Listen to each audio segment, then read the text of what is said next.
Hey everyone, welcome to Untitled Podcast with Art, a podcast that bridges art and pop culture, and sometimes, like in today's case, the news. I'm not sure, Chris, I'm not sure how pop culture this one is. Well, no, it is because they are popular news stories. Like we're taking some kind of deeper dives into things that you have probably actually seen in your daily life, but maybe you've maybe read a paragraph or two on USA Today. I don't know. What are newspapers people still read? I mean, I don't know. Like, if all news is social media and mixed in with all the other shit that's on the internet now, isn't it all pop culture? Right, exactly. Where do you draw the line, Chris?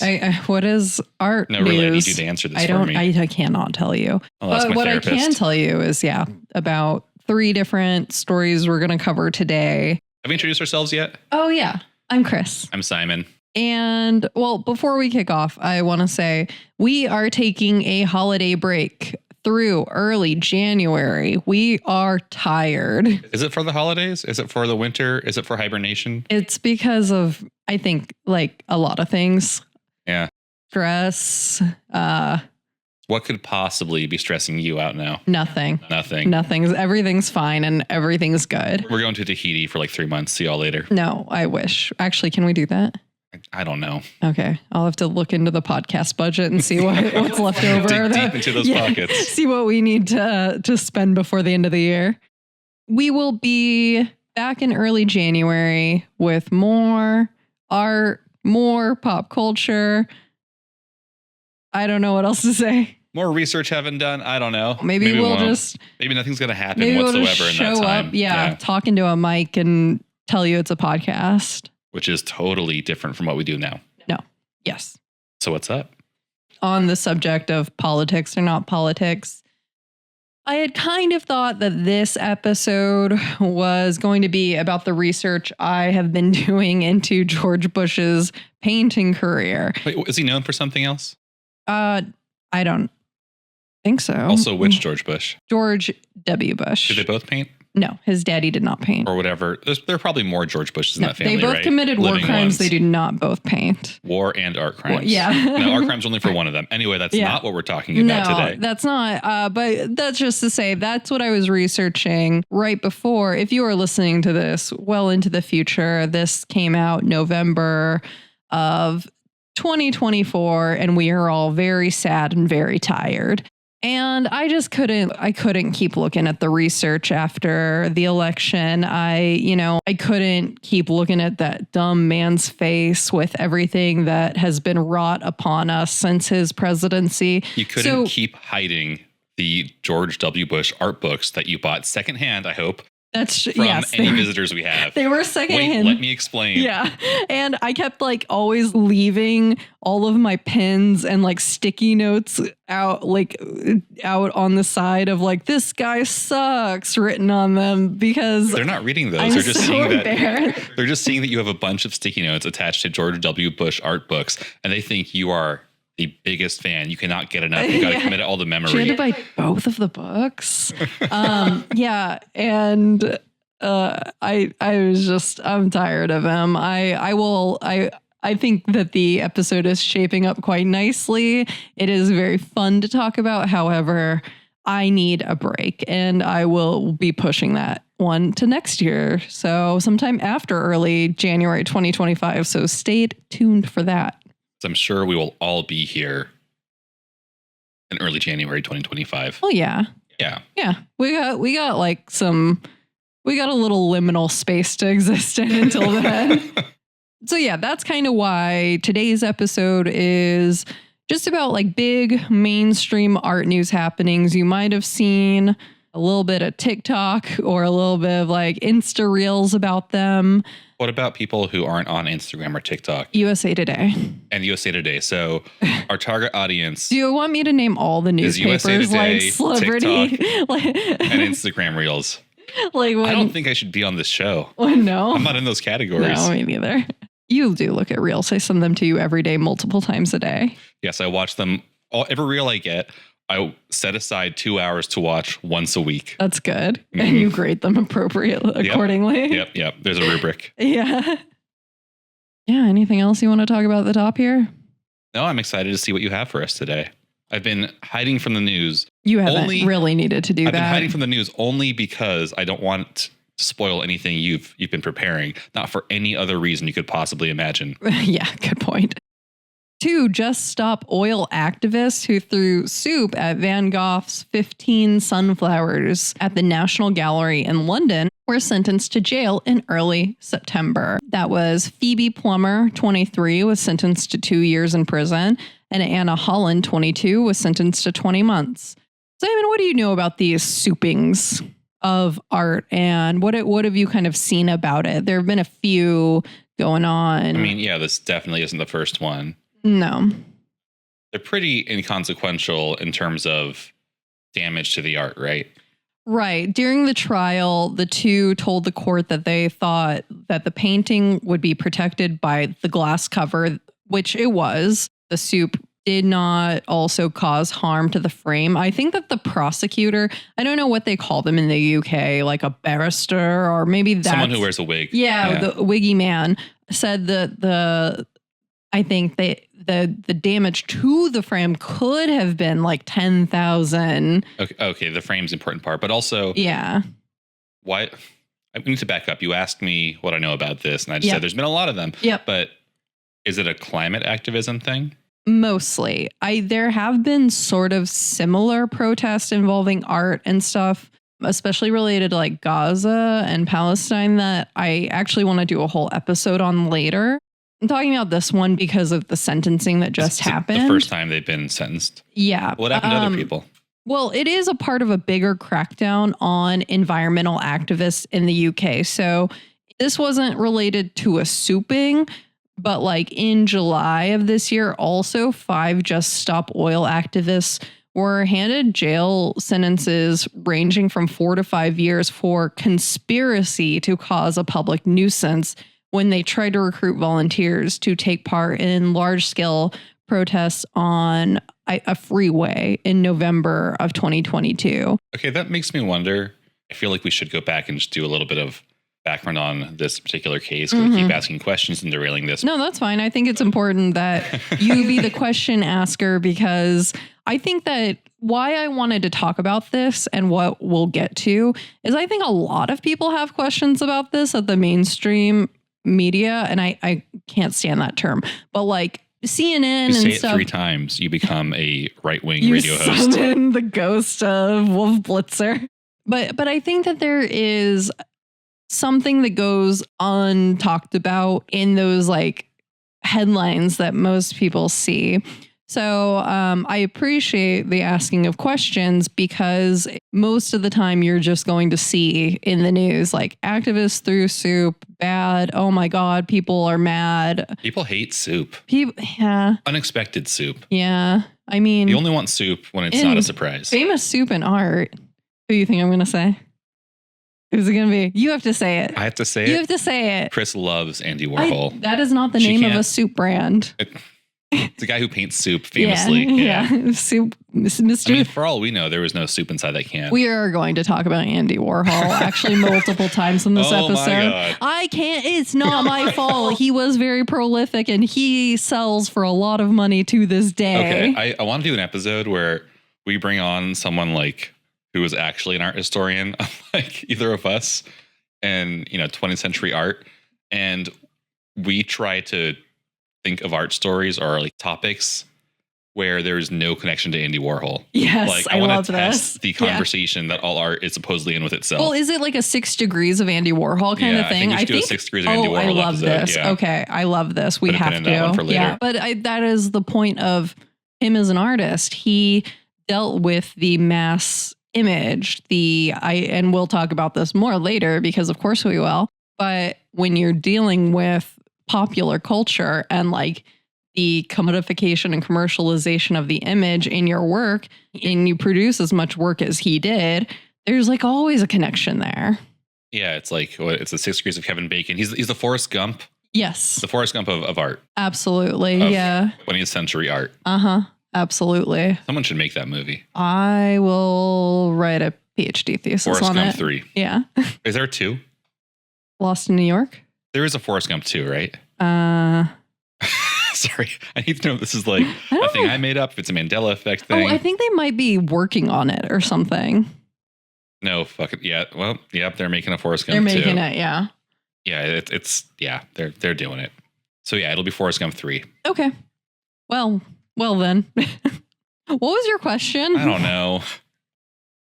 Yeah. With this souping, what I know is we have seen climate activists, usually fairly young ones, like, I don't know, early 20s. Yeah, the two prosecuted in this story were 23 and 22. And I think that's pretty indicative of a lot of them. Yeah. And they'll go to museums that are popular tourist destinations with very, very famous works.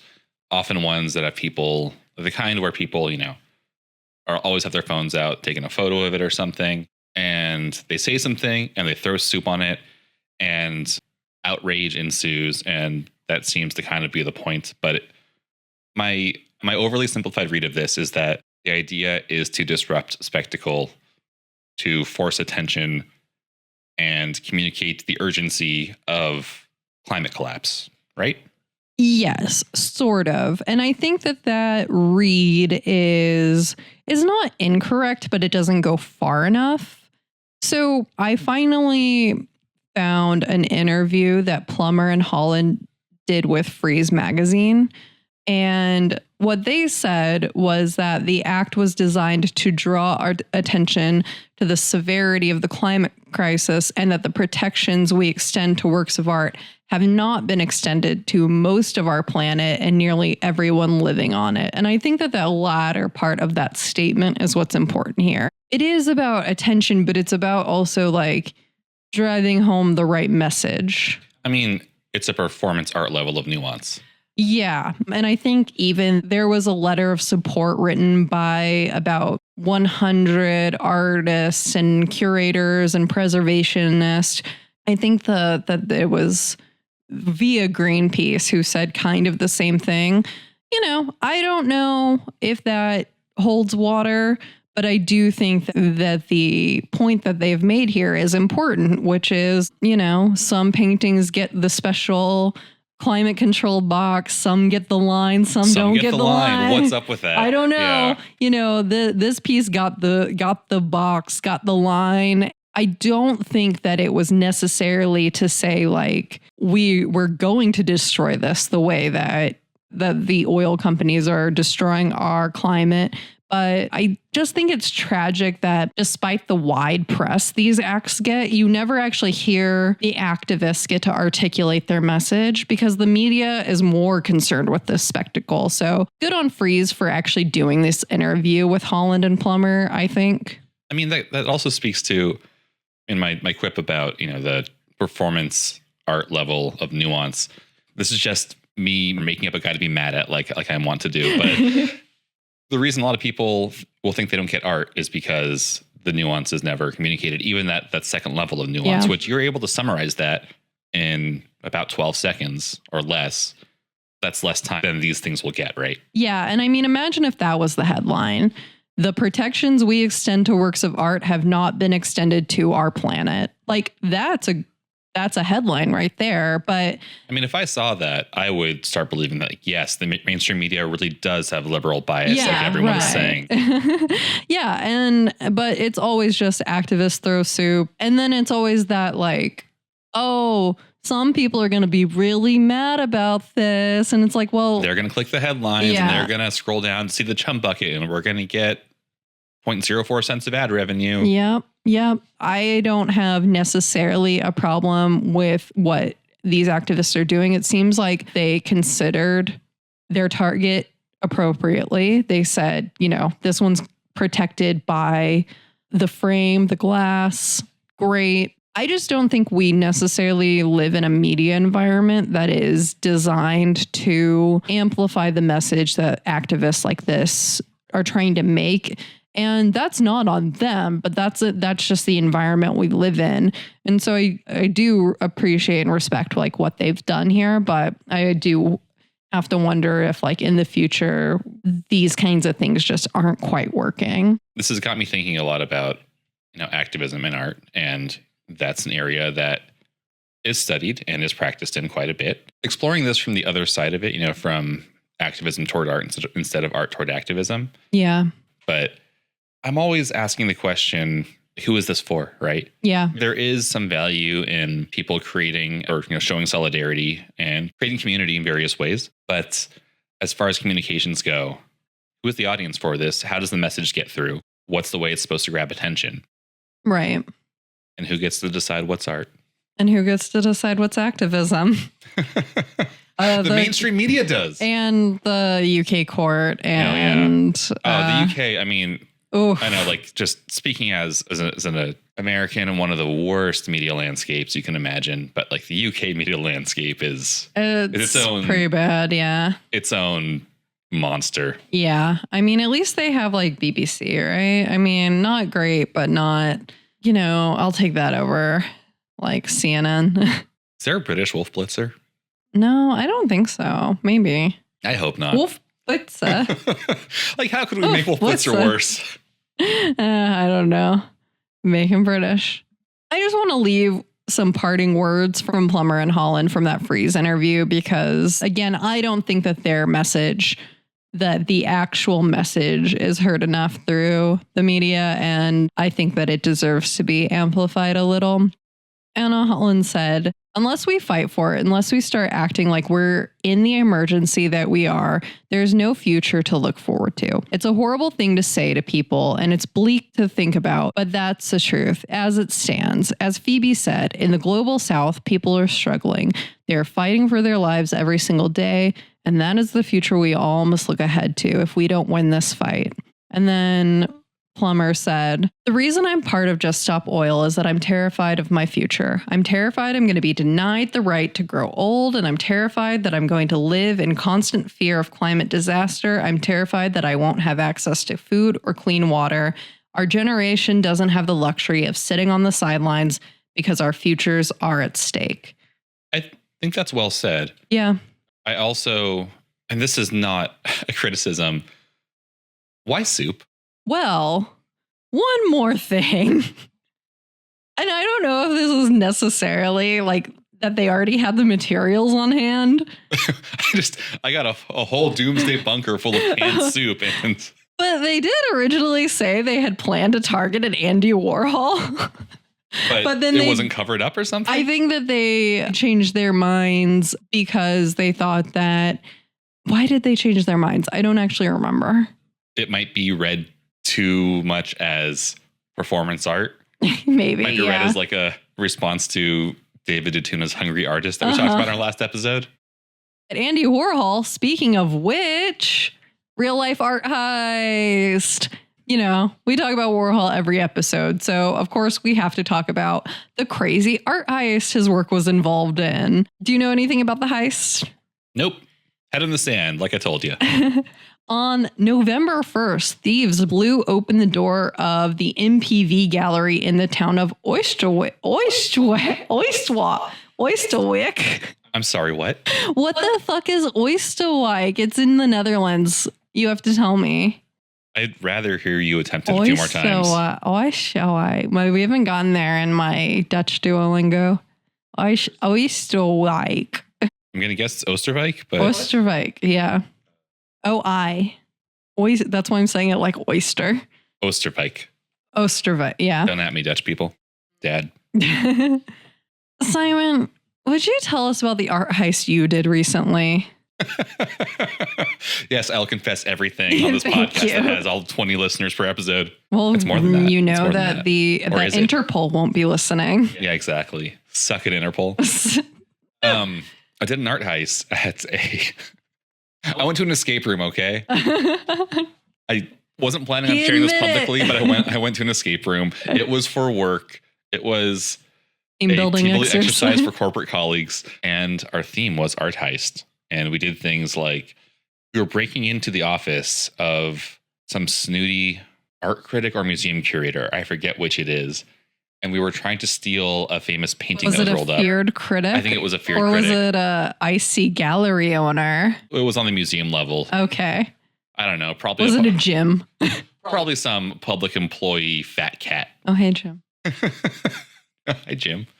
Anyway, we broke in and we found some stone tablets and then used a black light to use those stone tablets to decipher a code. And I don't know, it was escape room things. It was like Indiana Jones. Like that's because of this experience, I have to assume that every actual art heist is like Indiana Jones. So did you blow the door open using dynamite?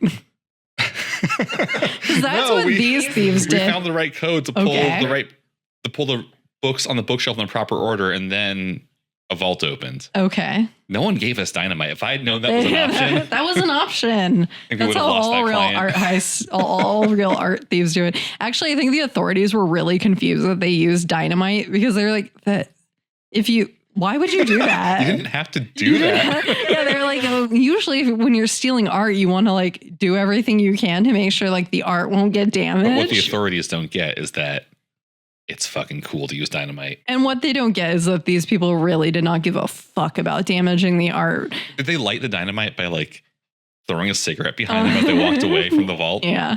Take some precision. It was just a gallery. It was like a storefront gallery. They really did not need to do that. Okay, I'm sorry. I feel like they lost their they got an Ocean's 11 crew and they got like Tommy on safes and like Jackie D on access, and like Jackie D had to call in sick because this kid was like.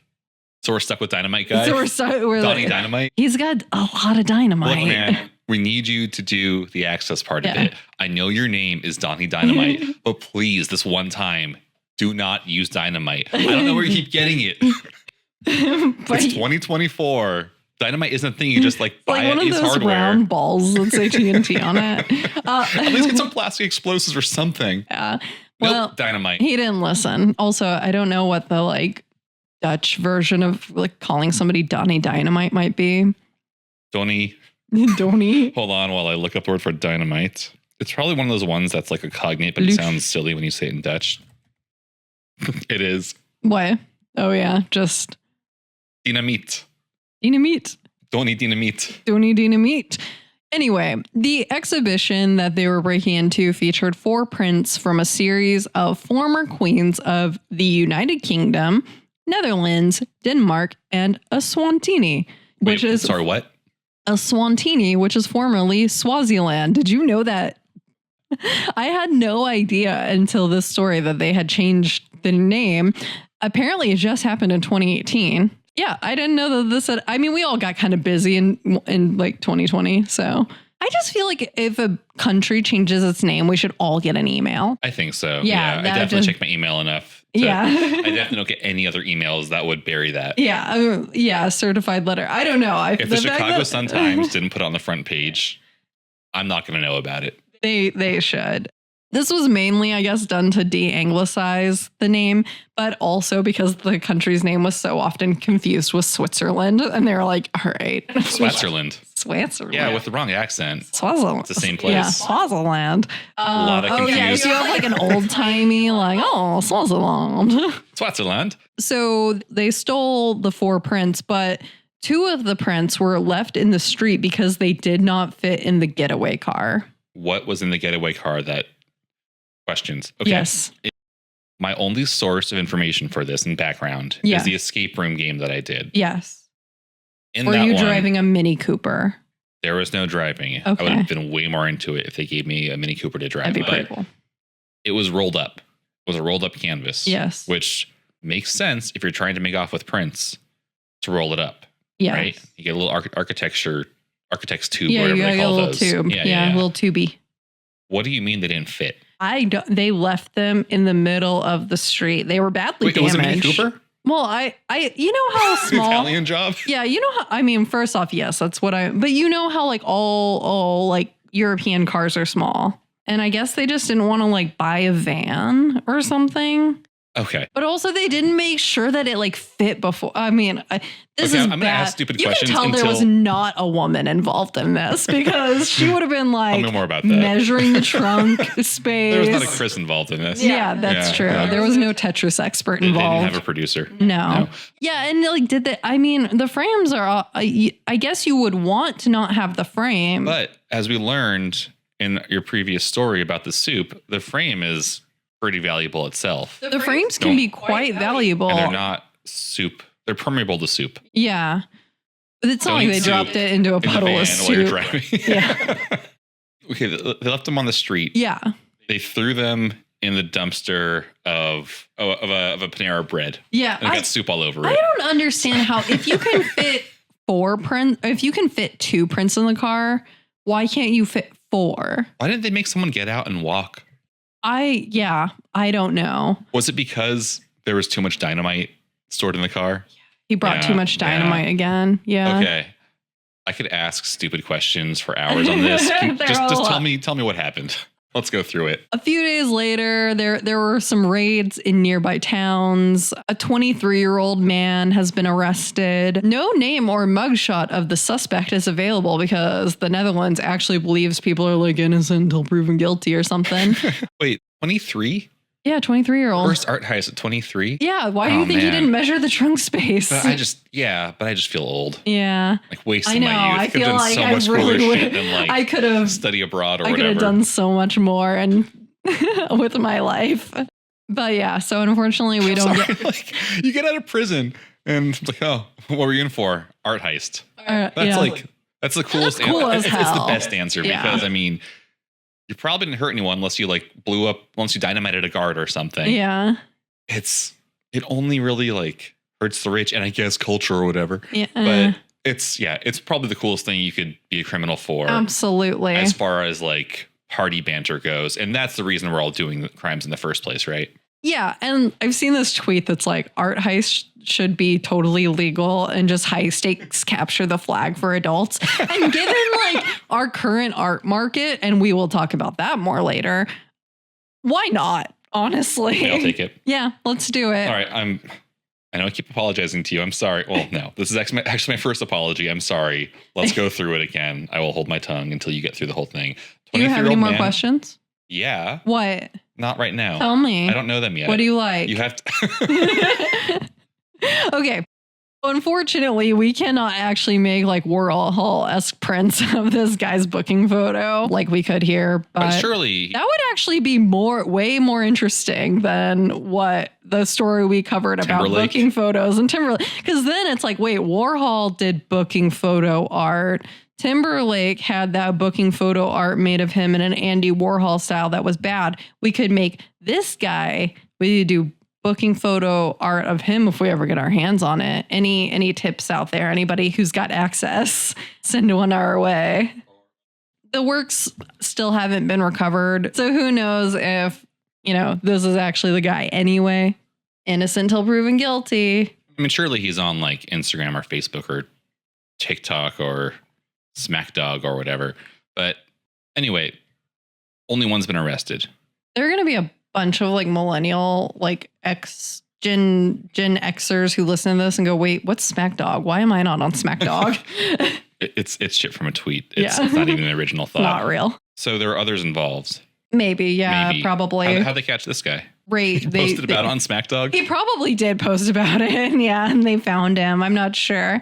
Yeah, I don't know. This was a mainstream story, but I got interested in the actual art behind it and why these works themselves are actually important today, aside from being from Warhol. This series was created in 1985. It is a series of 16 silkscreen prints with 4 prints of each of the queens.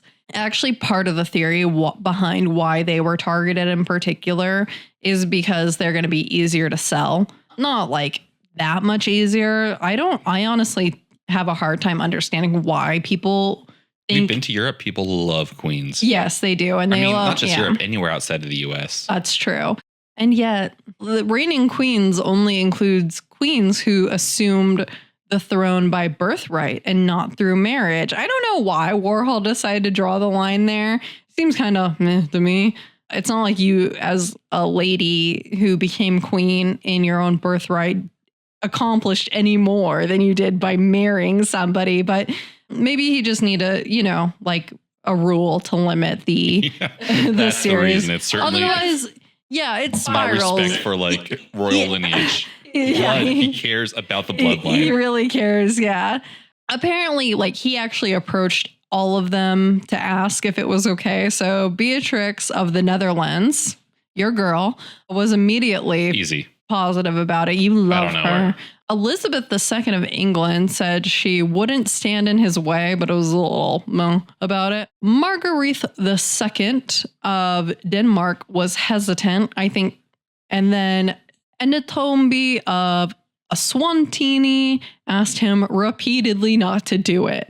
So, yeah, why don't you take a look at that image of Queen Elizabeth II there? And she is the best known subject from this work.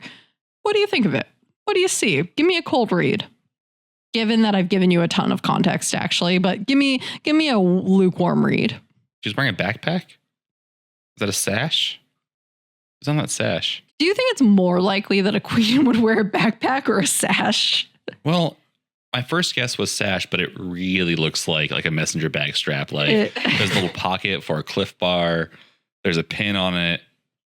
I don't know. Is that what she was mad about? Like, don't you fucking put me in a backpack. I swear to God.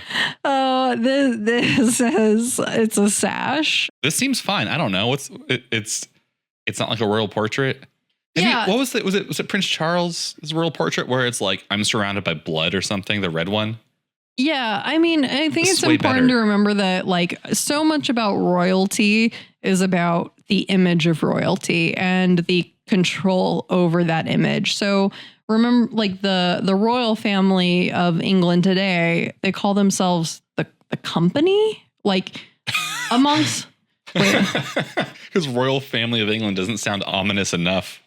They call themselves the firm. I'm sorry. Oh, the firm. The okay. Firm. Yeah. So Global like tetrahedron. when they're kind of talking about like family matters that are bigger than just like the family, but like how the firm's image and stuff like that. They have no problem allowing the firm's image to be degraded by incest, though. Yeah, I mean, that's totally fine. Or we don't whatever the fuck Andrew's up to. Yeah, we don't concern ourselves with matter of pedophilia or chromosomes. No. But that's why Warhol wanted to work with Elizabeth's image so bad. Like at the time, she was called by the Guinness Book of World Records the most recognizable person in the world. And her image was tightly controlled. So I think that's why it matters. You can see the letter there that Warhol's dealer wrote to the private secretary asking for permission. And sorry, was this written on like a hotel notepad or typed on one? They're like, I mean, today hotel notepads are kind of one of the last vestiges of like a proper letterhead that we have. So what I'm looking at here, this is, okay, yeah, the letter I'm looking at is the response from the royal family's surrogate or whoever. Yeah, the Queen's secretary. If this is like an A4 or whatever the fuck they use in Europe, size piece of paper, the type is massive. Like they have a big chunky typewriter to write this big on that kind of piece of paper. And I have to wonder, is the type so big because their eyes are so bad from all the generations of incestual offspring? Oh, I don't know. I can't answer that. What's going on here? Should I read it? You don't have to read it. It just says like the Queen doesn't want to put any obstacles in Mr. Warhol's name, but added that she doesn't dream of offering comment on this idea. So it was kind of like, I wish you wouldn't, but also you're American. What else am I gonna do? And so he just did it anyway. He did it. Yeah. Yeah, I would. The whole like exercise to control the image of the royal family seems totally futile, as evidenced by in Santiago, Chile, like 15 years ago, there was this fluorescently lit Formica tabled beer and chicken place that was called, quote, like actual quotation marks, Princess Di, like Princess Di Cafeteria or whatever it was. And it always made me smile because it was like cafeteria, Princess Di. Like it was an ironic Princess Di. And I mean, I should go back to there and ask them, do you have permission from Balmoral Castle? Yeah. I mean, Balmoral was their summer home. Well, I'll go ask them in the summer. Okay, fair. This image was an official photo, was from the official portrait photo taken by Peter Grugon. I don't care. Peter Grugon. This is a big growth moment for you. I draw the line at like random white man British names. For her silver jubilee, the reproduction of this image was extensive. I mean, like we talked about, like so controlling of the image. And this was the image they chose to put on all the commemorative merchandise. It's on the banknotes of the Commonwealth in New Zealand and the Bahamas. And so by selecting this image, Warhol was engaging with the role the image distribution played in upholding the international fame of the Queen, solidifying her, I should say, more as the symbol or the brand of Britain. From an exhibition statement, Warhol has simplified Grugon's portrait so that all that remains is a mask-like face. Wait, sorry. I know you weren't trying to pronounce the name, but is Grugon? it French? Yeah, Peter? Is it French? It seems French. If it's like just straight up British, it's like Peter Grudgeon. Grugon. Like bludgeon. Gorgon. All right. Gorgle. No, now we're just putting in a whole new letters. Grugon or Grudgeon? Let's go with Grudgeon. I like Grudgeon too. I think he is from England, so he's definitely British. Yeah, Warhol has simplified Grugon. I can't do it. It sounds so awful, though. Warhol has simplified Grudgeon's portrait so that all remains is a mask-like face. All character has been removed, and we are confronted by a symbol of royal power, which I find that interesting because if you remember back to our Timberlake episode, we had that as a criticism for the work that artist had produced from Timberlake's booking photo, that it was simplified so much so that all that remained was this like mask-like face, that it had lost character, it had lost meaning. Simplified by not wanting to do more than a 3-color screen print. Yes, yeah. And I mean, again, like Warhol definitely, his screen prints were so complex in how like color was applied, and obviously form is, and like the way that the medium is handled, and like the fact that they're not digital prints is so important here. But I just found that interesting of like, actually, we said that kind of in reverso about the other thing, but here they're saying it in the exhibition statement, like, yeah, isn't that cool? But also it has a point to it. On the completion of the work, the photos of the prince were sent to the palace. And the palace replied that the queen was most pleased and interested to see the portraits, which, you know, is a very stark contrast from the first letter that was like, I don't know, I guess. Like, once she actually saw them, she really liked them. I like to imagine that the one communicating on behalf of the queen, who penned the letter of response in the negative back to Warhol, after trying to tank the story, hide these prints from the queen, she sees them, she loves them, and he is horrified that he has to respond again to Warhol and say, she was charmed. Yeah. He's become such a big deal. We can't Your offend. Majesty. Yes. That's all I want to do with that. Okay. Yeah. This portrait went on to become one of the most iconic images of the queen, and 30 years later, the palace purchased 4 prints from the royal edition, which were sprinkled with little bits of glass so they would glint in the light, which is, I don't know, cute. And to punish you if you eat them. Queen Marguerite II of Denmark was the one who was hesitant about having her likeness used. You can see her image there. I think this is a cool as hell image. Like, I love the profile. I love all of the adornment on her clothing, but she had said it was because she did not approve of Warhol's lifestyle. Which lifestyle would that be? Catholic. No. That's the one, right? Yeah. It was definitely the other one that isn't actually a lifestyle. Artist. Commenter on mass media and art. Long hair haver for a man. Turtleneck wearer. Yes, that one. So she kind of sucked. I don't really know. I couldn't find a lot about like her reaction and whatever afterward. But yeah, it's too bad. I think her portrait came out quite well. And then cool Queen Beatrix of the Netherlands. She was the one who was all about it. And I love this print. Tell me what you see. It's a screen print with, I don't know, 3, 4, 5 colors, but it's got a photo on one layer. And then her prominent facial features, mainly her eyes, eyebrows, and lips, are separated out and kind of ghosted again. Like the screen itself was, like the registration was wrong. Yeah, the registration was incorrect on this one, which... On purpose? No. Okay. But that's why I think it's so cool. And, not all of them look like this.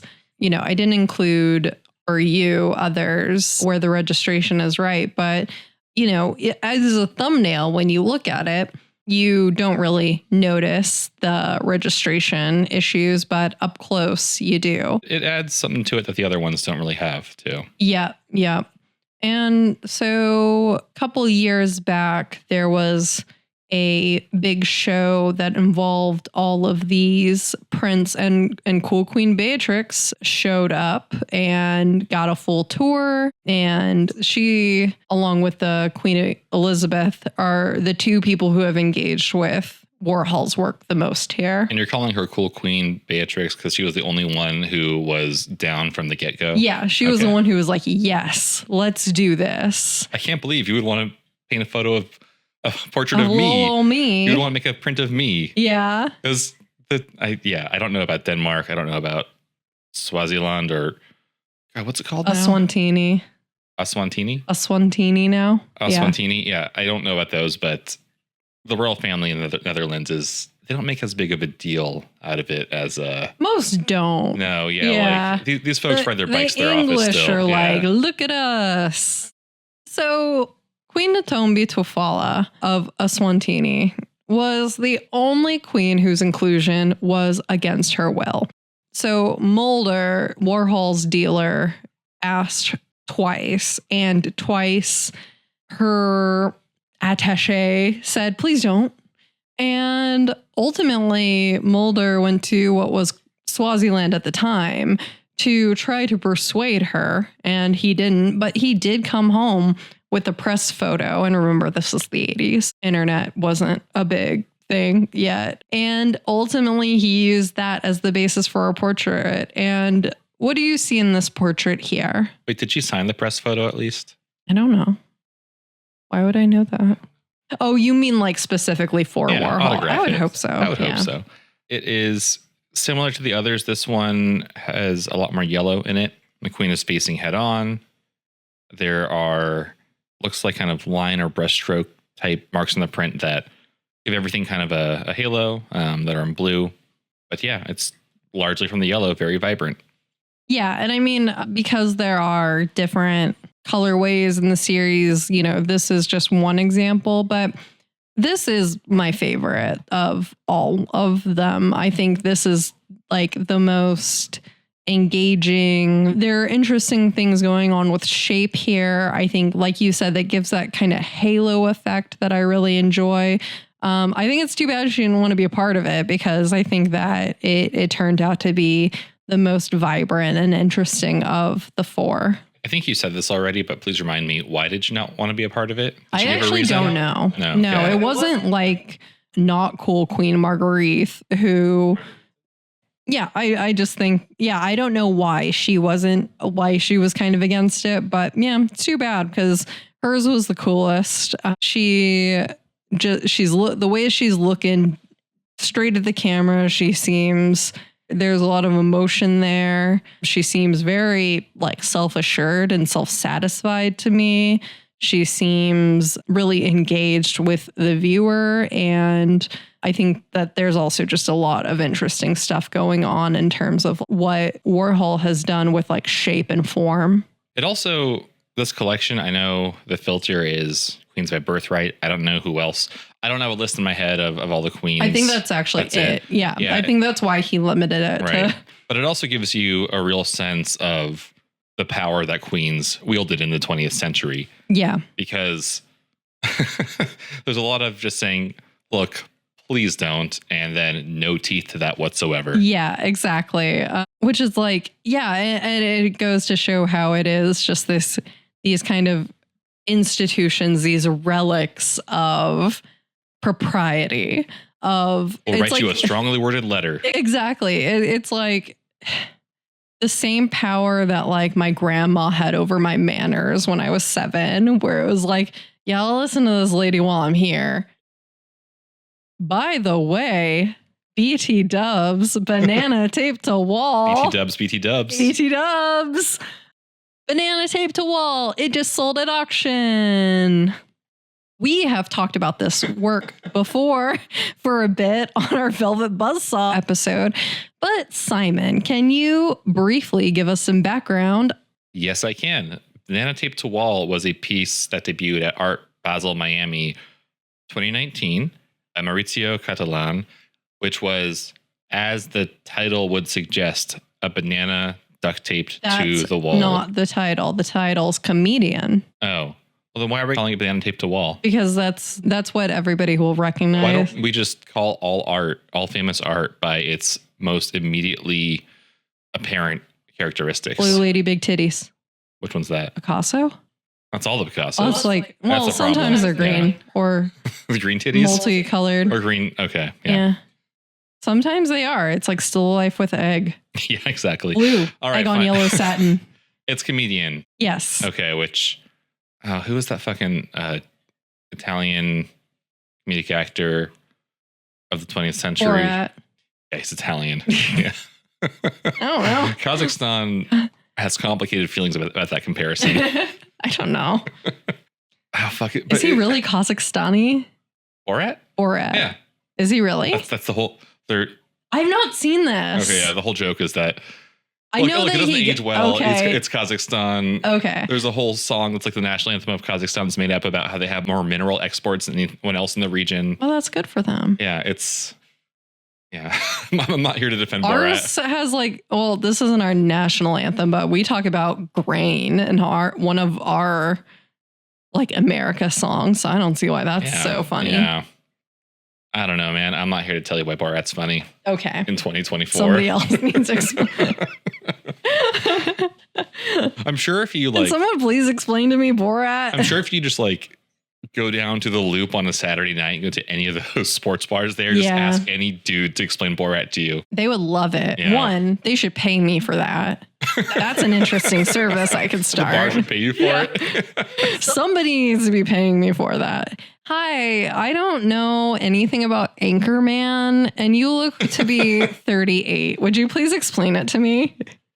Yeah, just say like, my wife. What's that from? What's that from? Does anybody know my wife? All right, comedian. There's some fucking Italian guy who like my parents like to like.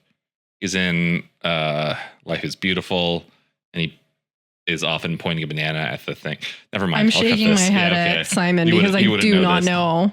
Yeah, that sounds like a thing I would know about. Italian job. Comedian banana. Life is Beautiful.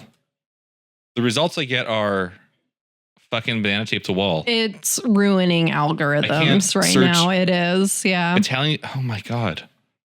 Roberto Benigni. I don't know who that is. Okay. This is such a common thing in Simon and I's relationship where he goes, this thing. And I go, I don't know what that is. And then it's, oh, this thing, this thing, this thing. And I go, I don't know what that is. And then he'll look it up. And then I'll still be like, I do not know what that is. Yeah, the biggest thing our marriage lacks is a frame of reference. It really does. I do think that when couples start a relationship, there should also, I am full of business ideas this evening. There should be a service where each person lists all their like very important media. This is important to me. And then, well, fine. But it still would have prevented a lot of other issues. And then like each person gets like, has to work through a syllabus. Oh, okay. It's not to preclude anything. No. But can you say like, this is a lot of homework. I'm out. Yeah. I mean, you probably would have said that.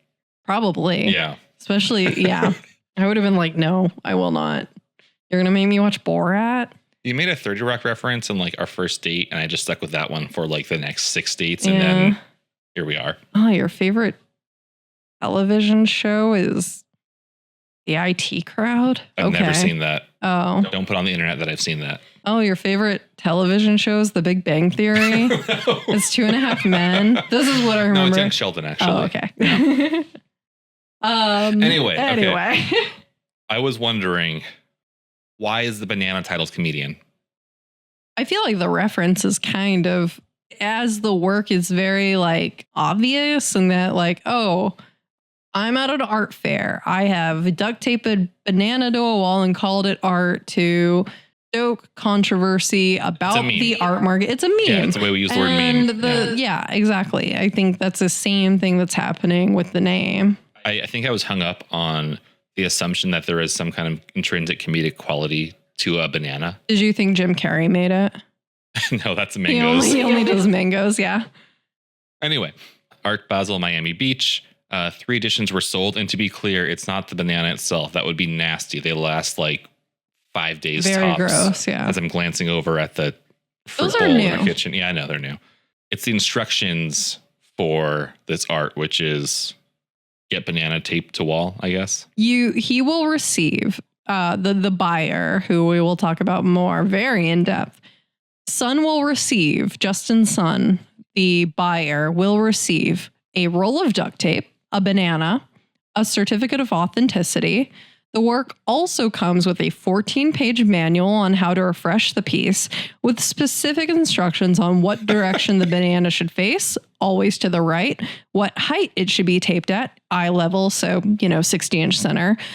For our listeners who aren't familiar with 60-inch center as a standard, what is that, Simon? It is the height of the center of any artwork that you're supposed to put gallery pieces or museum pieces at, so they can be viewed at the optimal angle for like the average human. Yeah.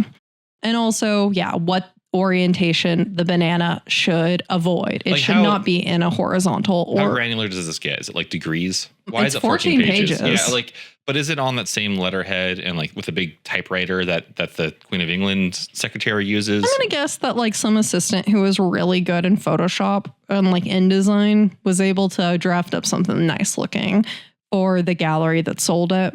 I want to see these instructions. I do too. I wasn't able to find them. I don't have $150,000 to buy them. How much do you think this piece sold for at auction, Simon? Well, that was the first time, right? Oh, yeah. Price is Right rules. How much did this piece sell for? Speaking as someone who's never purchased art that was over $200 maybe in his life, I don't know, like $3 million. $6.24 million. Fuck out of here. More than 4 times the pre-sale estimate. Before the sale, it was estimated that it was going to go for $1 to $1.5 million, which, is already so far over the $150K that it was originally sold for. Well, okay. So there were 3 editions for sale when it debuted at Art Basel. So they sold from between 120 to 150. Do you have to get your own banana? Yeah. You procure your own banana. Yeah. I think after a while you procure your own banana. After a while, but like, does it come with one? It comes with one banana. No, first banana free? Yeah, first banana is free. Again, as you've said, it's not the banana. One banana, Michael. What could it cost? $6.25 million. He keeps having to buy a new banana for $6.24 million. So something important to point out here. Yeah, this was the second in the series. It has had 3 owners in 5 years. And I don't know like a ton about the art market. But what I do know is that 3 owners in 5 years is bad. It's like if a house has that many owners, it's a bad investment. Obviously, for somebody, it was a fucking good investment because it just sold for $6.24 million. But the fact that 3 owners have been like, I don't want this, is not a good sign. Now I want like a musical of like a little orphan banana who can never find... One day I'll be chosen out of the whole bunch. Yeah, or like, I don't know, a shelter pet, but it's a banana that like never finds the right home, keeps coming back from the foster home. She's getting browner. But the same banana voiced by... Who's going to voice the banana? Jim Carrey. No, it's got to be a younger voice than that. Timothy Chalamet? Ariana Grande. Ariana Grande. She can sing. Yeah. She can sing. Her contract says no banana comparisons. Yeah. Look, there are obviously a lot of jokes to make here, and to your point about like having lots of owners at once, it's a bad thing. I mean, we can. It is very fun to laugh at, like, oh yeah, what, they just like pass the banana off to each other. It's like, oh, there's a bite out of it. Like, oh, you're gonna finish that. I can keep going, but the point, I'm gonna guess there are 2 points here. One is each at the end of the banana. Yeah. It's a spectrum that goes from one end of the banana to the other. When you start peeling, it is because buying art at this value is doing stuff with money that is not always, but often shady. It's a way to move money around pretty quickly. Yep. And kind of deflect where that money came from and park your assets somewhere. The other side of it is it seems like this has intrinsic meme value too, which I don't know. Good. Like, yes. The same way crypto coin has meme value. Like, this seems like it is meant to inflate the value of this art by putting it into the spotlight for a lot of money. This is an old meme. We should not still be talking about banana taped to wall, right? You are nailing it, man. I didn't read your notes, I promise you. I know you didn't. I've not been looking over your shoulder as to all this research next to me on the couch. I know. It's just my head's fucking Elon Musk runs our government now. Oh my God. Did you know he's somehow involved in this? I mean, you told me to, I was ranting about how much he fucking sucks. That's You told me like save it for the show. So I did. But like, my point is that he runs the government. There's a reason that everyone's looking at crypto. It's like, what's going on with Dogecoin? But this podcast is not giving financial advice. Just have to say that. But please get in on my pump and dump scheme. Yeah, that's the thing we'll get sued for. We're going to release Upwa coin. We're going to do an ICO soon. Anyway, my view has become that any art that sells for lots of money, especially art that has a lot of public visibility to people who are not really into the fine art market. Yep. It's something about doing something shady with money and attention. Yep. So, when the worst guy makes a great point. No. So backing up a little bit. The person who I kind of briefly mentioned who bought Comedian is the billionaire founder. Off to a great start. The person who bought Comedian at the famous Sotheby's auction house is Justin Sun, a billionaire founder of the crypto platform Tron and the owner of BitTorrent. Important to know. That's still around? It's complicated.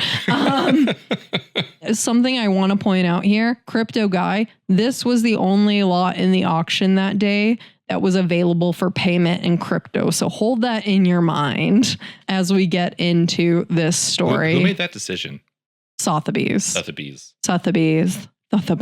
got questions about that.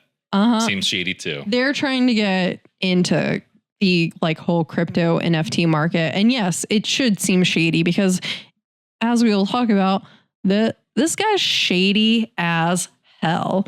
But back to kind of the initial buying of the piece, Elon Musk in a tweet responded to, a news story about banana tape to wall selling for 6.2 million. And he said, art is often used for money laundering and tax evasion. That explains a large part of the inherent irrationality. And then Justin Sun commented, quote tweeted him. Sorry, before we go on to that, context on the Musk tweet. Musk was replying to something by a tweet by wokeness. I just noticed that. What the fuck was the original tweet? It was just banana tape to wall sold for 6.24 million. It wasn't liberal woke banana sold. Yeah. Are you sure? I saw it and no, it was just a normal news tweet. Just by the power of context. I know. All art is about context. Yeah. And wokeness tweeting about banana tape to wall selling is inherently calling it woke liberal bullshit. Yes. Also take note, I screen capped this tweet on November 22nd. Notice the HE Justin Sun. Hold that in your mind, Palace, and we will come back to it. Herbert Ernest Justin? Yeah, sure. So he responds to quote tweets Elon saying, art challenges norms. Some misuse it, but memes bridge culture and tech. Elon as the king of memes and Doge. That's Dogecoin for anybody blissfully unaware. That's a crypto shit coin. You understand their value. Maybe I should tape a banana to a SpaceX rocket and launch it to Mars. What do you think? At Elon Musk. To which Elon Musk, thus far, at the time of publication, has never replied. And is just, it's below the meme king. Yeah. So now Sun is like on Twitter every day, simping with extreme pick-me energy, trying to get Musk to play along with his little tape it to a SpaceX rocket and launch into space bit. He's said like, oh, I'll eat it. He said he'll eat it on November 29th. The banana. It's already been done. It's already been done twice. Did he buy the David the Tuna piece? For some background, everyone, in one of our recent episodes, we talk about how the banana taped to wall at Art Basel Miami was eaten. Yes. It was eaten, and what most people heard about it was some weirdo stormed the booth or whatever it was and ate the banana because, as we talked about earlier in this episode, that's all the media ever talks about with art is activism. It's the spectacle of it. Yeah. It was actually a piece by very well-established known artist David the Tuna called Hungry Artist. It was a performance. He even says that in the performance. Yes. Everyone's filming him and Instagram living him. It's like, yeah, it's an art performance. Yeah. When we all know the real artist is the guy who came up and wrote Epstein didn't kill himself on the wall later. And that guy was arrested. He's the only guy doing anything transgressive, and he got arrested for it. Yeah, that's how you know it's actual art. He should be the one who should be selling his work for a few $100,000 at the art fair. Should sell his, I don't know, his booking papers or something. Oh, that would be great. Yeah, maybe he could turn his booking photo into a little 3-color print. I'm going to buy him with Dogecoin. Yeah. Yeah, it's just pathetic. He's been posting all of these bad AI memes incessantly to his Twitter account about how this is SpaceX's latest spacecraft where it's a banana that doesn't even look like a spaceship. Sorry, what's this guy's job title? HE. That's the title. Again, we'll get into that later. He's a CEO. He's the founder of Tron. He bought BitTorrent. I got that. But what I'm thinking is every time that I go out of my way, even for 40 seconds to make some stupid AI image to bolster a joke I'm making to some coworkers, I feel like I'm doing something wrong, wasting my working hours because I am totally capitalism pilled. This just reminds us that being a CEO is not a real job. It's not. You're just memeing the whole time. Here's the thing I think is worse. He's probably having somebody else do this. I mean, an assistant. Yeah, I mean that job is that's one of those jobs you take after college that gets you into the World Bank But speaking of the World Bank, okay, keep that in your mind. Stop just throwing clips up there, just let you through the You're story. You're really nailing it. And I know that you don't know about this because this isn't a huge story. Who is Justin Sun? It's just so much in my general headspace of grumbling about the internet and communication and money and politics. This is going to prove all of your priors.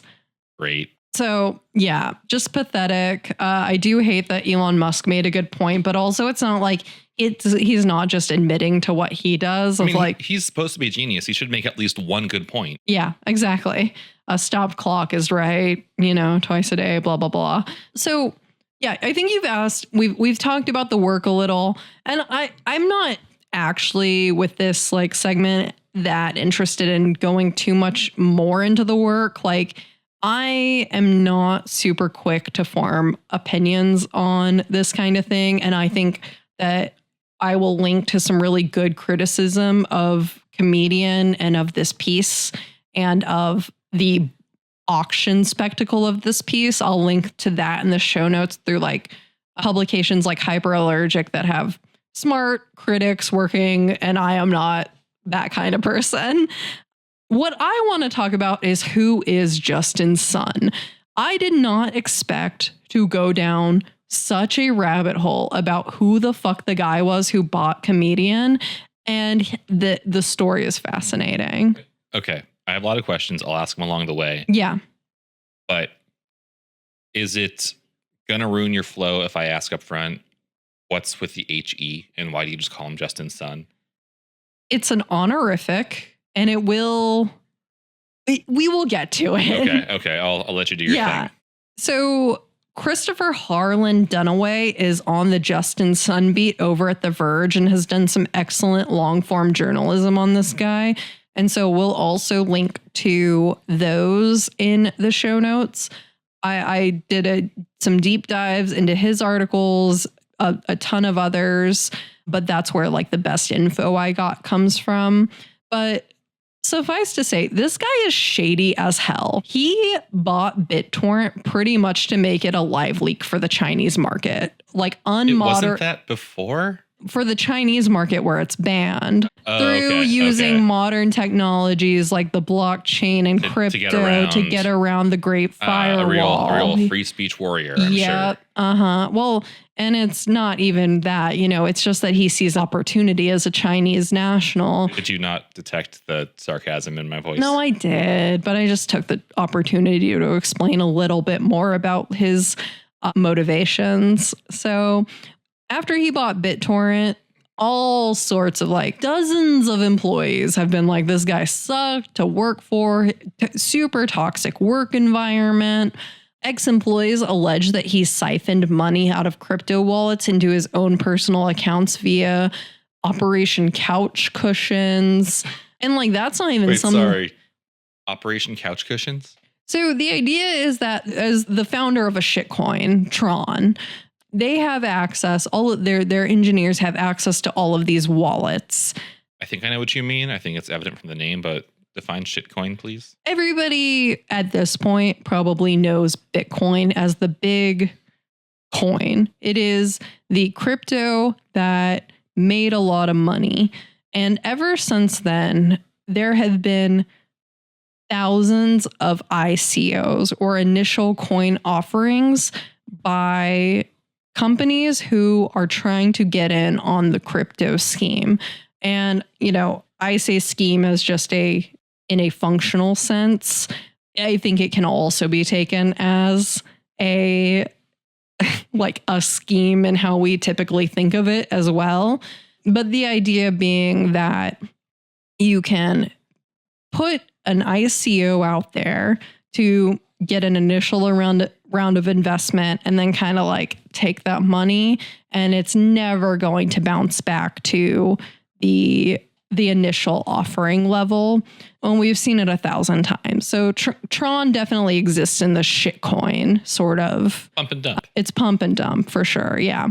So, given the crypto market right now, like, Sun is basically a fugitive. He is in a bunch of legal hot water with both the US and the Chinese governments. He's a Chinese national, as I mentioned, and Chinese government officials got so mad at him for bidding $4.6 million on a lunch with Warren Buffett and winning, and then inviting Donald Trump along for it when he was president. If that's wrong, I don't want to be right. I know. Yeah. I guess, important to remember that all of this is going on among the US-China trade war, and Chinese government officials have a big reach, especially with their wealthier citizens. So when he won the meal with Buffett, Chinese officials were calling him and saying, do not do this. Especially don't invite the president. It is not okay for you to be having lunch with these two people.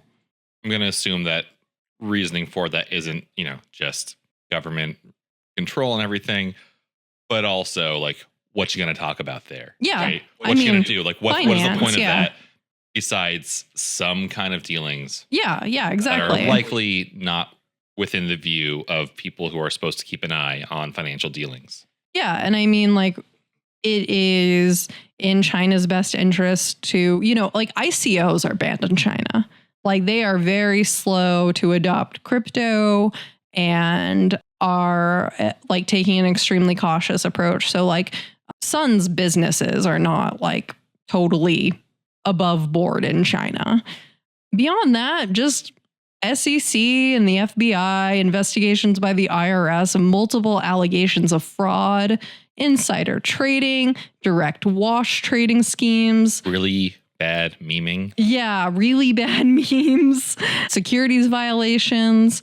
There was an SEC lawsuit filed in like 2018 or 2019 accusing him of illegal crypto promotions involving celebrities like Lindsay Lohan and Jake Paul. So do you remember hearing about that a couple years back? A bunch of celebrities getting sued for endorsing crypto. If I kept in my head every controversy around crypto and Jake Paul. And let's be honest, Lindsay Lohan. I mean, the Lohan ones I pay pretty close attention to. I can pay a lot of attention. I'm hoping there'll be just a morsel, some kind of tease that we're going to get a season 2 of Lohan Beach House. I need it. Please. Justin Sun, if you're listening, give Lindsay Lohan a new beach house and a new reality show. It's a new season of a reality show. What could it cost? I know. $6.25 million. I know, right? It's a beach club, Michael. What could it cost? But those lawsuits ended. Yeah, most of the celebrities settled their cases, but it ended in a default judgment against him because he didn't show up for arbitration. So that's bad. He was at lunch with Warren Buffett. I think he was out of the country. In one of his like 7 places he has citizenship. Jealous. I know. He's also facing civil charges ranging from fraud to harassment to whistleblower retaliation. And he has not even though his BitTorrent is in San Francisco and he used to be here all the time for business, he has not been in the US since 2019. I do not think he can come back. Yeah, being a CEO is a really involved job. Yeah, and if you see images from the art auction that he bought Comedian at, he has a Chinese representative from Sotheby's. Woman is the one who is doing the bidding over the phone for him. And this is common in the art world of like, you can't be somewhere, but there is also a little bit of a spectacle that when people can be a part of it, they do like to be a part of it. They want to raise a little paddle themselves. Yeah. I mean, I want to raise a little paddle. I would love to raise the paddle. I've only ever been to one live auction at a Goodwill, which I think is the same thing. And it was very exhilarating. Crypto? They did not. Crypto had not been invented yet. But yeah, like I mentioned, he has like so many citizenships because he tries to shelter himself from his legal issues by buying citizenships and diplomatic statuses from other countries. But you can just buy them? So yeah, he's originally from China, but he became a citizen of Grenada via investment. And when he so countries like Grenada and Malta, where he is also a citizen, have these schemes where you can become a citizen through investment programs. So Malta's is called like the individual investor program. And usually you have to invest about like $1 million into a business in that country. But because of his citizenship to Grenada, he became a permanent representative of Grenada to the World Trade Organization. And remember that HE in his Twitter? Yeah. That is an honorific for His Excellency? A diplomat. Yeah. And he insists that like his employees use honorifics like Your Excellency and has tried to claim diplomatic immunity from his U.S. legal troubles. However, he is no longer the permanent representative to Grenada. It turns out not so permanent. In 2021, he got it was rescinded because a new ruling party took over Grenada, blah, blah, blah, blah, all the diplomatic shuffling that happens We've when got new excellencies. Exactly. Now. So he lost his title. But he keeps it in his Twitter handle. Keeps it in his Twitter handle. As of 2024, he keeps the honorific in his Twitter handle. And this is a guy who is on Twitter every day, multiple times a day. Yeah, it's his job as CEO of an actual company. Man, it's so pathetic to do that. All these guys are so... It's like I'm a registered minister with the Universal Life Church because I helped my friends get married once. Yeah, and you could put that. And look, I don't know what like Justin Sun's politics are in particular. That part of him actually has remained opaque to me after a lot of this research.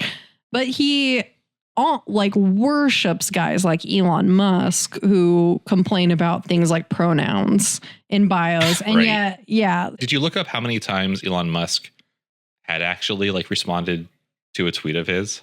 No. Oh, no, he didn't respond to his tweet. He's only responded to Elon Musk tweets. I haven't seen Musk actually. It's so much worse. It's so sad. And also, it's so sad because Musk does respond to random ass tweets of art from the End Wokeness account, not to this guy. It's not a good look. It's very, the way he like just, debases himself trying to get Musk's attention is so pathetic because they all suck so much. And like Musk, I feel like Musk is I hate Elon Musk if, we haven't fully established that. And I feel like Justin Sun is kind of right up there with like guys who behave like that. He posts just constantly these extremely unfunny memes. I think you nailed it with the meme thing earlier, I mean, yeah, it's like they went to a conference where all these billionaires and crypto bros hung out and thought, how can we be even worse to everyone else in the world beyond just, the like degradation of labor and other human rights? Let's also meme all the time. Let's also be the most fucking annoying people. Yeah, I know. Yeah, I think that is what is really insulting about this timeline. And I don't want to get too much into politics because I'm tired on a bone structure level. But like, we live in a bad timeline. And to make things so much worse, everybody is so fucking tacky about it. And like, I can't. What is Gyllenhaal say in Velvet Buzzsaw? Like, I'm particular, or is there anything wrong with abandoned taste or something like that? Yeah. I'm like, what are you saying? Well, yeah, I can't. Among all the dignity I have had to shed being alive at this moment, abandoning taste on top of all of that just hurts. I mean, yeah, if you're gonna just fuck up the entire world and contribute to the wholesale slaughter of millions of people, at least have the same level of demure reserve that the British Empire did. I know.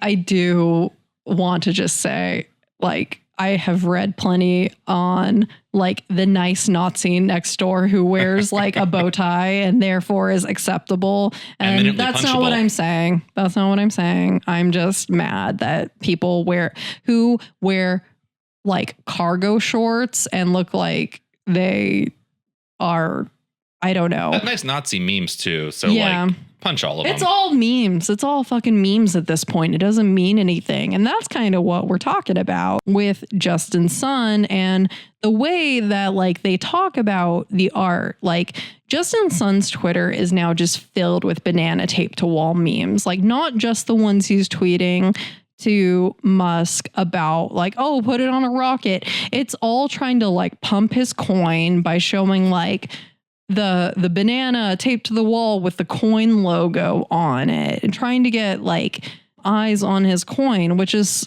just so annoying. Yeah, there are a lot of things I can say here and none of which contribute to this discussion. Yeah. In a way that I haven't already. So, yeah.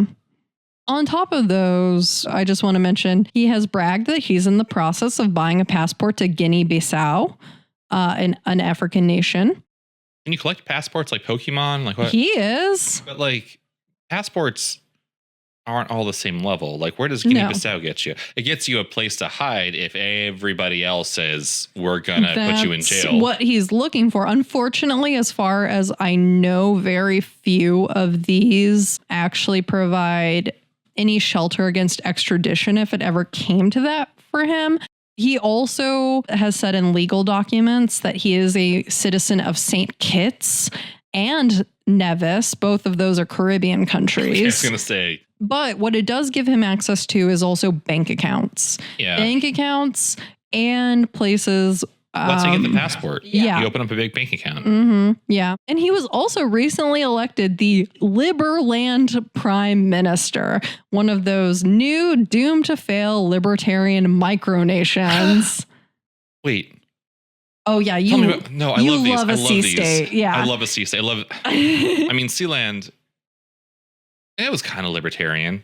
It was entirely libertarian. Sealand. Mm-hmm. But like, I'm not saying it's better. I'm saying that Metahaven was involved in it, and that, like, in my brain made it cooler. Yeah. They were doing it as a bit. I don't know. One thing I have to say about, and I think what we've been kind of touching on throughout this episode about art and meme, and is like at a certain point, satire's dead.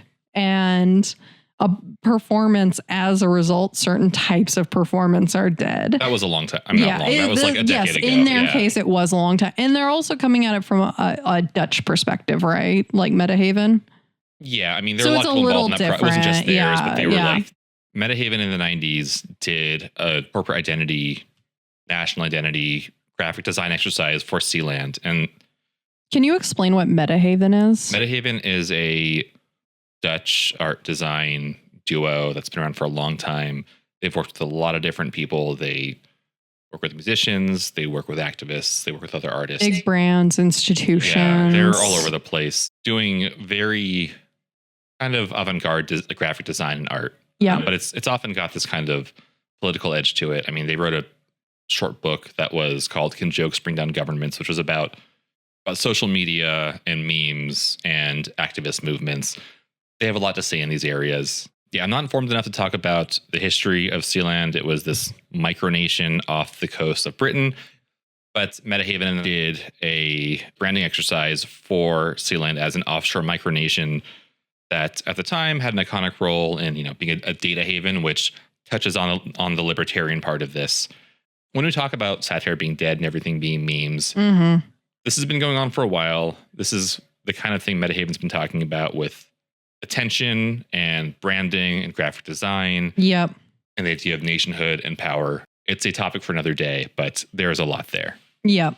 It's a micronation, libertarian micronation. Yeah, because this one in Liberland is not a sea state, though a lot of libertarian micronations take the form of sea states. Like they've tried to do floating ones and like ones on boats and ones on like islands that have to be dredged to get enough land, and then China gets kind of mad because you're in their ocean. Well, I mean, China also dredges up a bunch of land to make it a part of. Well, they did China. it. Why can't I? Yeah, because China. Because they're China. It's the South China Sea is all these all these islands they've dredged up. Yeah, they tried to do it like too close to China's waters. By the way, sealandgov.org is the official website of Sealand. Sealand is like 2 pillars out in the ocean, like off the coast of Britain. I said like you can buy citizenship, you can become a minister online, you can also become a noble of Sealand. Yep. If you buy a noble title of your own. Yeah, it's like how I made my stepdad a Scottish noble by buying him a little 1 by 1 foot piece of land in the Highlands. Remember that? I do. Yeah. He's putting it to good use. Yeah. By the way, you can no longer become a Sealand e-citizen. Damn it. The window's closed. Okay. There's not a lot of space there. It's really just like, I don't know, like less than a quarter mile of a bridge on some pillars in the ocean. Yeah. This has been a long tangent. Anyway, Liberland, the stupidly named Liberland. It's in this disputed piece of land between Croatia and Serbia. So I don't know why people are just like, okay, that's fine. It's disputed. Someone's got to make a claim if they're going to mess with Liberland. Yeah. And I mean, there's like so much interesting story behind like the founder can't go there anymore. And, it's not a real state. Like nobody has recognized it as a state. The location is an uninhabited floodplain on the Croatian bank of the Danube River south of Hungary. Yep. It's like nobody wants this. So I guess let's give it to the libertarians. Yeah, they'll make it a paradise. Yeah. It's happened before. It'll happen again. I know. But yeah, that's all to say. Like this guy has more citizenships than, I don't know. Help me punch it up. I don't even have a joke yet, but I need to punch up on my lack of joke. This guy has more citizenships. Shit. I had something too. It's gone This now. guy has more citizenships than SEC charges. This guy has more citizenships than whistleblower complaints. This guy has more citizenships than Warhols, of which he has 3. Okay, yeah. Yeah, I know you were worried. I wouldn't. it was. Yeah, yeah. I wouldn't mention what what's in his collection. Circling back to his art collection, he has spent over $100 million in art. If you come down here, you can see a few images of work that's in his collection. Guess who's there? Guess who's there? If it's not Andy Warhol. It is. Warhol is in there, but if it's one of our episodes, if it's not Andy Warhol, Warhol. it's not Andy Warhol, it's Cause. It's Andy Cause. Warhol's. Yeah, it's Cause. Yeah.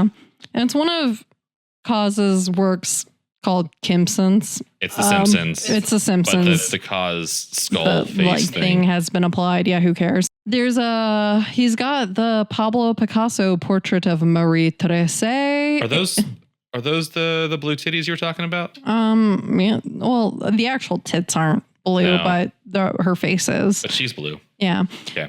Her tits are orange or yellow. They're like orange, yellow. They look like little Simpsons. eggs. They're like Simpsons. Okay. Yeah. What? Revved up over here. Want to talk about her tits. So what does he do with all this art? Keeps it in Switzerland? Sort of. But Keeps also, it in the Caribbean. He has multiple NFT art ventures. My next guess was NFT. Yep. He has multiple NFT art ventures, such as the Ape NFT Foundation, which describes its mission to register world-class artworks as NFTs on the blockchain and build a bridge between top-notch artists and blockchain to support the growth of native crypto NFT artists. So wait. He buys the works and then he donates them so that these foundations can then make NFTs of the art. But and this is a rudimentary ass NFT question, but like, is the NFT just a JPEG? Yeah, but with more steps. But what happens to the art? Do they like melt it into the computer? The like IRL objects are going to go on loan to institutions or be put in art storage before they go on loan to institutions. So again, tax breaks, as we've discussed. And the fact that he donates them to a foundation tax break. Gotta stop giving tax breaks for donations. We really do. But that's the nonprofit industrial complex. And ultimately, I think the goal they want that like Ape Net NFT and stuff have and his other foundations are that they want to showcase it in the metaverse. Never heard of her. No, and nobody will ever be in there. But what happens?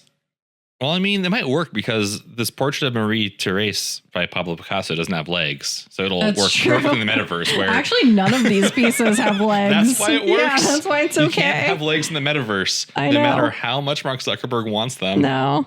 They're just impossible. It's like how in Silicon Valley, they're like, well, it's hard to put a mustache on the snake because they don't have the frenulum. Wait, that's what it's called, right? I don't know. Fulcrum? I don't know. Frenulum. Okay, yeah. I was worried that it was... Frenulum's that thing at the end of the shows. Yeah, that's fremulon. Okay, frenulum's actually the thing underneath your tongue. I was worried that it was a part of the penis. Oh. Upper lip. It's not a frenulum. Okay. It's the little divot below your nose. What's the little divot below your nose? The thing that That's what we're talking about. Yeah, that's not a frenulum. What is it? Philtrum. Philtrum. All right. You can't find computer vision tracking points on the snakes philtrum where you put a mustache because they lack a philtrum. Yes. As far as I can tell, like their plan to showcase it in the metaverse and stuff is like, this all just exists as a website and a white paper where you can see the images of the art that Sun has purchased and thus donated. You can see that they have been registered on the blockchain, like with an address, I guess. Sorry if you're about to get to this. Is this where the banana's going? The banana's already there. Oh. The banana's already been registered as an NFT. I'm going to eat that NFT. This is my own white whale. It's my own putting legs in the metaverse. I'm going to find a way to eat that NFT. And I mean, yeah, just like circling back to the whole like, I'm going to eat it unless Elon, it just shows what a fucking rube and like doesn't understand. I mean, he understands the point of meme. And I guess that's who he's trying to entertain. He's trying to entertain his Twitter friends who say like, oh my God, he's going to eat the $6.2 million banana. But we all know that the banana is not the art. I mean, we know that, but people who grew up in school districts without art lit, or people who went to private schools where they don't teach that liberal nonsense, don't know that. I know. So I don't know. I find Justin Sun to be a horrible, fascinating character, and wanted to like that. I think that's context that's missing in so much of the stuff I've read about somebody bought the banana over the past couple days. Is that like, yeah, and he's the worst fucking guy.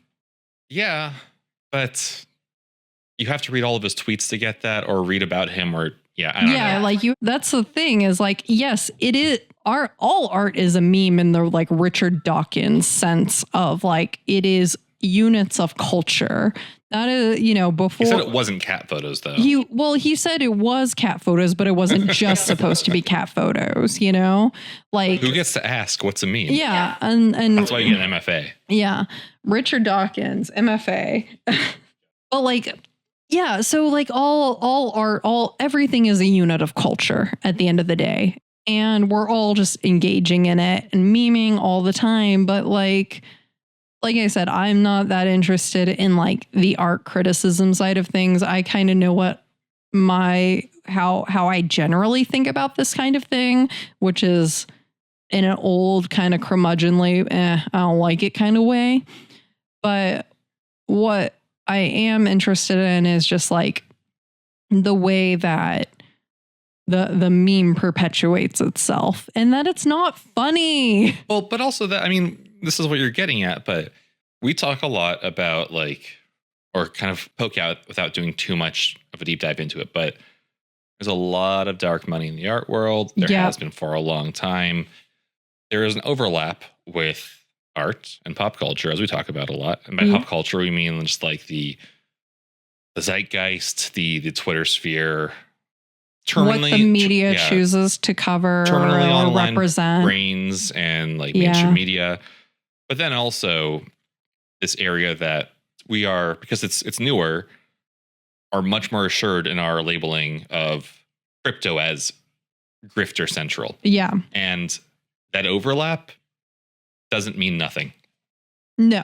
And like I said, it's interesting, right, that this was something you could pay with crypto on, because an article I looked at kind of suggests that Sun's crypto empire might be collapsing. There were some reports by protos.com, which is sort of like crypto news site, that have shown rapid asset movements and signs of financial distress amidst all of his ongoing legal troubles. So a lot of interesting data in reporting there showing like he has these wallets, the assets are moving from these wallets to these wallets and are dwindling fast. So maybe he's just moving stuff around, but what better place to park your money than in a banana that has no intrinsic value beyond the 60 cents. And if you're not going to say it, I will.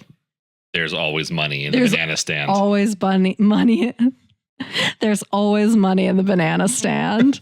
and so that does explain, I mean, again, worst guy Elon Musk was right. Like, it explains a lot about why it went for 4 times more than what was initially estimated as. Even 1 million is abhorrent. 1.5 million for this work, I do think, is a war crime. And I'm not trying to be I'm not trying to be funny. I think like in a time of extreme like wealth gap, and it's disgusting actually that, and this is not, to me, I mean, who cares what like what's his name, the artist, who cares what Maurizio Catalan really meant by it? I think it's disgusting that like works like this sell for so much and it's all about tax avoidance. And that's what that is what I feel comfortable being critical about. Less so, I don't know I can't say whether Catalan's motivations are right or wrong, or I don't know. Like I make art for different reasons these days than he does. I'm not that person. So I just, it bothers me that like all of this flagrant parking of money happens out in the open and it gets celebrated by like certain institutions as being like good for the art market.